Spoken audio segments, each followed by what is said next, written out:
What's up, everyone? It's officially 2015, which means that sooner or later you knew this would be rolling around the top 10 from 2014, where after listening to 197 records released in 2014, I have picked 10 that are my favorite and a couple honorable mentions that I will share with you. They are the most recommendationalized by myself, so check them out if they sound like they might interest you. Alright, hopefully these will be quicker than they were last year, so I'm going to start it right now. Starting off the honorable mentions, Mick Jenkins, The Waters.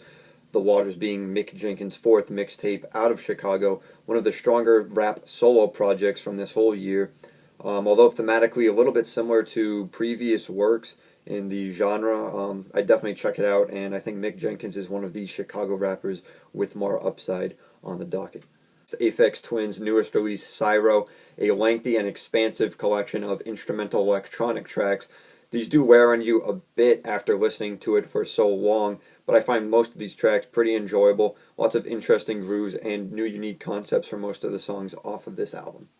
And finally, a record which I wasn't too big on at first, but I did warm up to it over the year, and after listening to it and comparing it to what else came out this year, it was one of the more distinct projects that I found myself returning to and enjoying. So the last honorable mention will actually go to Kil Moon's Benji. Leading off the official list at number 10 is indie rock group Spoon with their latest release, They Want My Soul. This is one of their more varied projects with some typical indie rock jams and then some odd futuristic noises along with some of these tracks. Just a really smooth album with no patches that feel rough or anything, just well done all throughout, and definitely one of the more solid indie rock albums from this year. At number 9 comes Freddie Gibbs and Madlib's joint project, Pinata, a old school throwback gangster rap record in which Freddie Gibbs portrays this hardcore street thug, sort of Scarface persona who is just going around doing G things, man. Freddie Gibbs displays great lyrical ability on every single track off of this record, and he also correlates his criminal activity to his success and his wealth. Like, for example, the entendre he uses between selling nickel bags early on to now that he's rich, he can sit courtside at Madison Square Garden and watch LeBron drop a double nickel on the Knicks. I don't think it would take LeBron to drop a double nickel on the Knicks this year, though. And Madlib is essential to the success of this record as well, dropping the instrumentals that seem perfectly tailored to each track that Freddie Gibbs has, and together they form a very solid rap record. At number 8, a guy who seems to be on this list every time he releases a record, Flying Lotus with this year's You're Dead. You're Dead is a nice little infusion of jazz and hip-hop. The jazz element is somewhat newer to Flying Lotus's repertoire. He has used it before, but not as heavily as he does on this project, and he does it with great success. Songs with Kendrick Lamar and Thundercat as features are the highlights on here. And once again, Flying Lotus just moves his project into another direction with this new infusion of jazz. You keep thinking that Flying Lotus is going to run out of ideas for these mostly instrumental albums, but they continue to impress with whatever little variance he decides to throw into every one. At number 7, Perfume genius, solo indie pop / chamber pop artist releases his Too Bright, a beautiful piano record with some other pop elements that's mostly beautiful and melancholy. It certainly isn't a record that you would play or find at a party, but if you're a little down in the dumps and you're by yourself, put this on and maybe get some of the sadness out of you, But the record is pretty depressing, so maybe if you listen to it when you're in a bad mood, you'll just get more sad instead of better. But all that aside, it is one of the better compositions from this year, and if you're into chamber pop or just piano pieces, I would recommend it. Next on the list is the sequel to the self-titled project from Run the Jewels, the joint collaboration between Killer Mike and LP, two underground artists. Run the Jewels 2, better than the original in my opinion, with plenty of catchy songs, hard-hitting lyrics, and even a few inspirational or important messages towards the latter end of this record. What continues to amaze me about Run the Jewels is with LP being the quintessential New York rapper and Killer Mike being the quintessential Southern rapper, two very different sounds. The chemistry they have on these records is always impressive.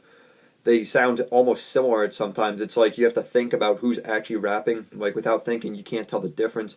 It just goes to show how efficiently these two work together, and they bring both of their styles into one unique sounding project.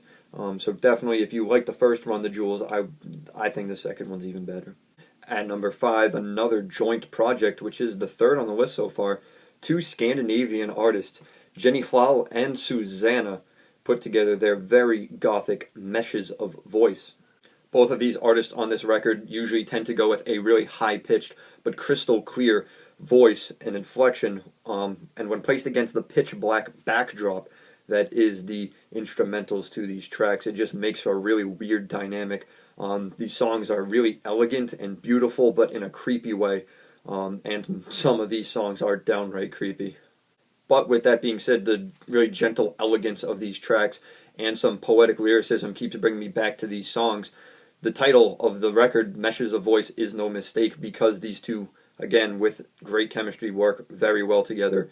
And kind of like the Run the Jewels record, it's hard to tell who's singing at most points throughout this album. But definitely belongs in my top 10, one of my favorite records of the year.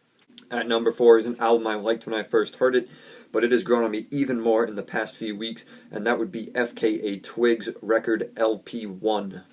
Over the course of this album, FKA Twigs describes all these relationships she's having with this guy. Sometimes she's jealous, and sometimes she hates him, and sometimes she loves him again, and she pushes him away and all that. But I think the main takeaway from these is the emotion itself, like jealousy, anger, love, whatever you want to say. So collectively, I think this album is a record about all these sorts of emotions, and FKA Twigs sings through them all beautifully. But the real hook to this record is the production. Incredibly futuristic, incredibly lush and vibrant. Songs like Pendulum and 2 Weeks are just incredibly displays of how to produce a record. There's just so much going on at different levels in the song. You can hear everything layered on top of each other beautifully. You have to hear it for yourself to even get an idea of what I'm talking about. But definitely one of the best albums from this year, FKA Twigs LP1. At number 3, rap group clppng make an appearance with their sequel to last year's Mad City. And this hip-hop group takes an especially industrial approach to most of the songs on here with some really metallic and hard-hitting beats. But again, the genius behind these tracks is MC Daveed Diggs, who delivers most of the lyrics you're going to find off of this record. clppng's trademark is taking a self-deprecating approach towards hip-hop cliches like woman and money and drugs. clppng takes these ideas and they do their best to portray how they affect people negatively, which certainly isn't a new idea, but I think clppng's approach is pretty different. What sets clppng apart is how they take some unorthodox production and they pair it with some really hard-hitting lyrics from Daveed Diggs, because to me the production falls somewhere in the Death Grips range, where it's this weird, off-the-wall production for a hip-hop at-core record. But again, clppng is different than Death Grips because of how MC Daveed Diggs treats it like it's any old rap instrumental, and he goes in on it like it's just something you'd see on a Kendrick Lamar record. Another point about this record that I think is part of the reasons I like it so much is because it is way more accessible than their last record, Mid City, which was a bit harsh on the ears, I guess you could say. But I think anyone who likes rap at all could pick up this record and certainly enjoy it. I don't think there'd be much of a learning curve because clppng do such a good job of making themselves versatile. And that's why I have them at number 3. At number 2, post-punk/punk Danish group Iceage come through with Plowing into the Field of Love. In a genre that I feel has not produced anything really notable in the past few years, of course, just my opinion, Iceage put together a record that to me just embodies punk music. It is so sullen and dreary and angsty that it just draws me in for some reason. There's something catchy about the depressed state of this record. The vocals to this record just convey that feeling perfectly. It's like the lead singer woke up in a gutter, hungover, after smoking a whole pack the night before, and he woke up on the street and is now stumbling around looking for something else to make his miserable life even worse. Whereas on their previous record, Iceage just sort of had this straightforward, grungy sound that didn't take to me too much. They have some of it on here, but they also elevate their sound with some really new, different instrumental progress. Like, for example, some of the slower songs, Pissing Against the Moon and Plowing into the Field of Love, just two slow burners that prove to be very gentle pieces that also fit into the framework of a punk record, something that's pretty tough to do, believe it or not. And on top of those slow songs, they even have included some really big sounding epic songs like Leading Track On My Fingers or Forever, just songs that you would not expect your run-of-the-mill punk group to put together, but these guys have done it. Take into account their ability to skillfully incorporate new instruments into their pieces, like the horns that are really noticeable on Forever and most of the other tracks on this record. And you have my second favorite album of the year, Plowing into the Field of Love. Time for number one, the big surprise, best album of the year. Put on the surprise number one glasses. No, it's just the Swans album. You knew it was going to be the number one. It's kind of pointless to have the list when you already know what the number one album is going to be way before the end of the year, because this thing was so good. This is one of the best albums I've ever heard in my life. I'm not going to say anything about it here. I already have a video up about it. Very long video, which I think covers it adequately, so I don't have to mention it here.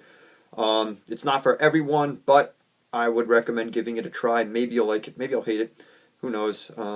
But, yep, that's all I got. So that wraps up 2014. A year I didn't get to make nearly as much as I wanted to. I'm sorry about that. I'll try to do more in 2015. We'll see. But, yeah, that's all I got for now. Like I said, hopefully I'll get to more videos. Mi perezoso. Alright, that's it. Have a good 2015, everyone. Hopefully I'll have another video up soon. Probably a old record, because I like to do a video of an old album once per year. Hopefully I'll have that up soon. Until then, see you next time.